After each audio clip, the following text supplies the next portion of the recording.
حدیث مبارکہ نبی کریم صلی اللہ علیہ وسلم کے پاس ایک آدمی نے آ کر پوچھا، اللہ کے رسول، میں اپنے خادم کی غلطیوں کو کتنی بار معاف کروں؟ آپ صلی اللہ علیہ وسلم اس شخص کے اس سوال پر خاموش رہے۔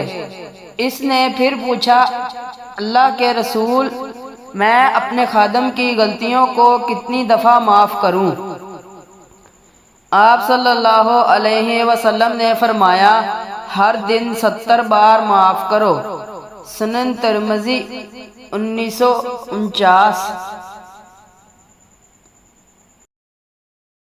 حدیث مبارکہ رسول اللہ صلی اللہ علیہ وسلم نے فرمایا، جو لوگوں کا شکریہ ادا نہ کرے وہ اللہ کا شکر ادا نہیں کرے گا۔ سنن ترمذی 1954۔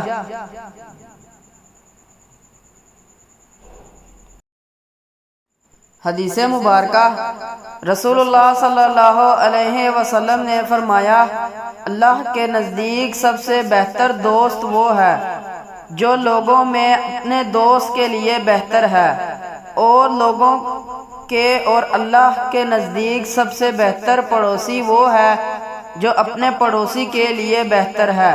سنن ترمذی 1944۔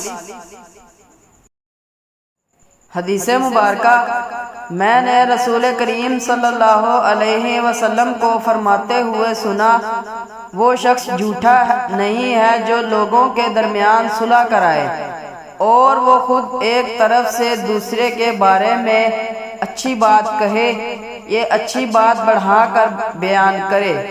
سنن ترمذی 1938۔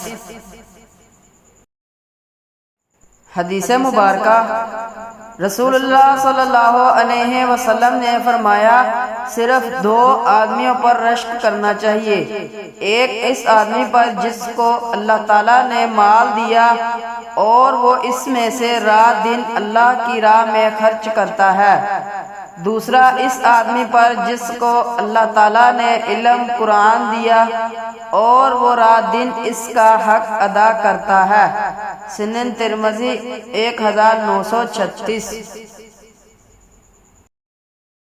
حدیث مبارکہ رسول اللہ صلی اللہ علیہ وسلم نے فرمایا کہ آپس میں قطع تعلق نہ کرو، ایک دوسرے سے بے رخی نہ اختیار کرو، باہم دشمنی و بغض نہ رکھو، ایک دوسرے سے حد نہ کرو، اللہ کے بندو آپس میں بائی بائی بن جاؤ۔